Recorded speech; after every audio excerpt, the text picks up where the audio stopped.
Slovensko v posledných rokoch výrazne posilňuje pomoc ženám zažívajúcim násilie. Ako samosprávne kraje, obce aj štát pracujeme spoločne na tom, aby bola pomoc dostupná rýchlo, odborne a bezpečne.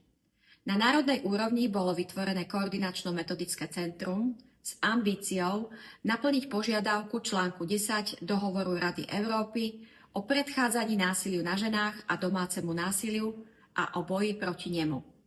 Kľúčové je, že sme tiež rozšírili sieť intervenčných centier pre ženy a ich deti. V každom kraji vzniklo jedno intervenčné centrum, ktoré na základe vykázania násilnej osoby zo spoločnej domácnosti kontaktuje obeť domáceho násilia do 72 hodín. V týchto centrách môžu ženy bezplatne získať psychologickú podporu, právne poradenstvo, aj pomoc pri riešení bývania či financií.